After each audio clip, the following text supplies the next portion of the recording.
আসসালামু আলাইকুম। আমার রান্নাঘরে সবাইকে স্বাগতম। শীত মানেই অনেক রকমের পিঠাপুলি তৈরি করা। তার মধ্যে দুধ চিতই পিঠা হচ্ছে একটি অন্যতম পিঠা।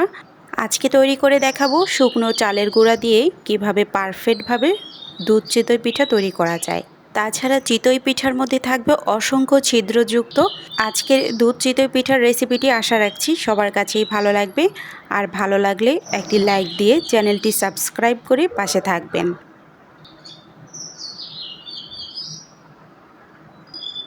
প্রথমে চিতই পিঠা তৈরি করার জন্য আমি এখানে নিয়েছি শুকনো চালের গুঁড়া 3 কাপ। এখন আমি এই শুকনো চালের গুঁড়ার সাথে দিয়ে দিচ্ছি পরিমাণ মতো লবণ।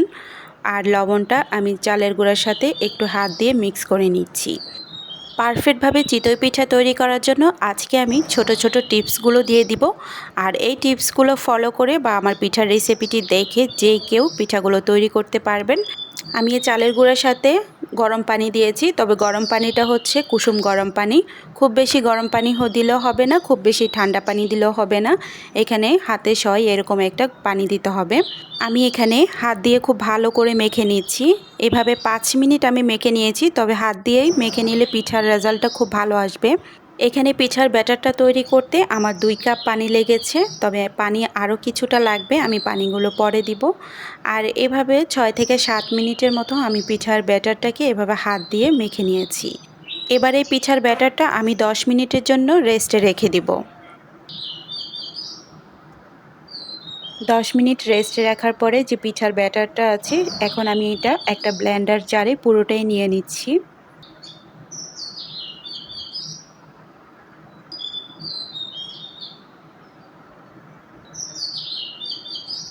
এবার আমি 1 চা চামচের থেকে একটু কম দিয়ে দিচ্ছি বেকিং পাউডার।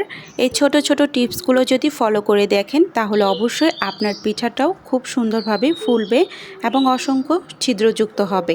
এবার আমি এই ব্লেন্ডার জারে ঢাকনাটা লাগিয়ে 5 মিনিট ব্লেন্ড করে নিব। আর ব্লেন্ড করার পরে দেখতেই পাচ্ছেন এই চিতই পিঠার ব্যাটারটা কতটা স্মুথ হয়েছে। একটি চামচ দিয়ে দেখিয়ে দিচ্ছি পিঠার ব্যাটারটা কতটা স্মুথ হয়েছে। এখন আমার কাছে মনে হচ্ছে পিঠার ব্যাটারটা একটু ঘন রয়ে গিয়েছে। আমি আরও হাফ কাপ পরিমাণে কুসুম গরম পানি দিয়ে দিচ্ছি। আর পারফেক্টভাবে আমার এই পিঠার ব্যাটারটা একদম তৈরি হয়ে গেছে। আরও 30 মিনিটের জন্য এই পিঠার ব্যাটারটাকে আমি রেস্টে রেখে দেব। আর এই রেস্টে রাখার কারণেই পিঠার রেজাল্টটা অনেক বেশি ভালো আসবে।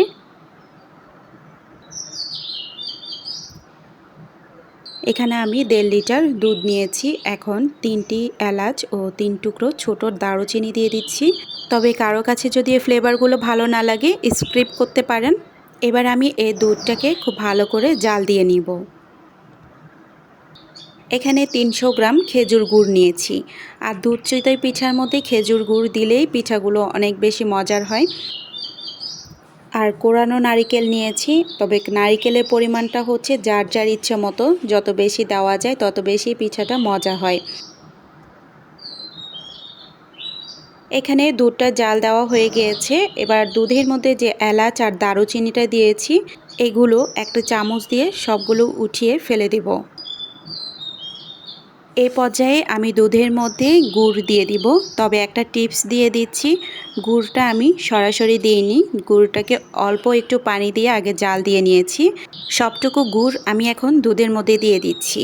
তবে এই পর্যায়ে আমি চুলাটা অফ করে তারপরে গুড়টুকু দিয়ে দিচ্ছি, কারণ অনেক সময় ফুটন্ত দুধের মধ্যে গুড় দিলে দুধের মধ্যে ছানা কেটে যেতে পারে। আশা রাখছি এই ছোট্ট টিপসটা অনেকের উপকারে আসবে। এখন দিয়ে দিচ্ছি কোরানো নারিকেল। আর নারিকেলটা দেওয়ার পরে 2 থেকে 3 মিনিটের মতো এই দুধটা আমি আবারও জাল দিয়ে নিব। 3 থেকে 4 মিনিট পরে এই দুধটা জাল দেওয়া একদম রেডি হয়ে গেছে। এখন আমি এক সাইডে এই দুধটাকে নামিয়ে রেখে দেব। চিতই পিঠা তৈরি করার জন্য কড়াইটা রেডি করে নিচ্ছি। এখন আমি কিছুটা তেল দিয়ে একটি টিস্যু দিয়ে ভালো করে কড়াইটাকে মুছিয়ে নিচ্ছি। কড়াইটা আমি এখন ভালো করে গরম করে নিয়েছি। তবে ধোয়া ওঠা কড়াইয়ের মধ্যে পিঠার ব্যাটারটা দেওয়া যাবে না। একটু ধোয়াটা কমে গেলে এখন আমি পিঠার ব্যাটার দিয়ে দিচ্ছি। পিঠার ব্যাটারটা দেওয়ার সময় যতটুকুই ব্যাটার দেওয়া হয় একবারে দিয়ে দিতে হবে। থেমে থেমে ব্যাটারটা দেওয়া যাবে না, তাহলে পিঠাগুলো ভালো করে ফুলবে না। আর দেখতেই পাচ্ছেন প্রথমে আমার একটা পিঠা কিন্তু রেডি হয়ে গিয়েছে। আর দেখতেই পাচ্ছেন মাশাআল্লাহ অনেকটা ছিদ্রযুক্ত হয়েছে। এখন আমি এই দুধের মধ্যে এই গরম গরম পিঠাটা দিয়ে দিচ্ছি। আরেকটা পিঠা তৈরি করে আমি আপনাদের সাথে একটু শেয়ার করছি। আর এভাবে যদি চিতই পিঠাগুলো তৈরি করা হয় অসংখ্য ছিদ্রযুক্ত, আর প্রতিটি পিঠাই অনেক বেশি ফুলবে।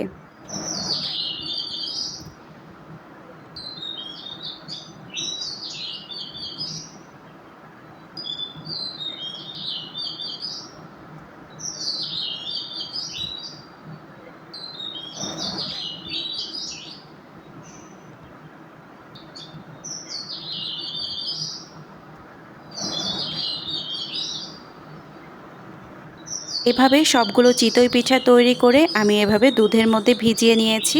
সারা রাত ভিজিয়ে না রেখেও এই পিঠা এইভাবে তৈরি করলে 2 ঘন্টা পরেই খাওয়া যাবে। দুধ চিতই পিঠা তৈরি করতে যারা জানেন তারা তো জানেনই, আর যারা জানেন না আজকে আমার এই ছোট ছোট টিপস সহকারে দুধ চিতই পিঠা তৈরির রেসিপিটি উপকারে আসবে। 2 ঘন্টা পরে আমি একটু দেখিয়ে দিচ্ছি আজকের এই দুধ চিতই পিঠাটা কেমন হয়েছে।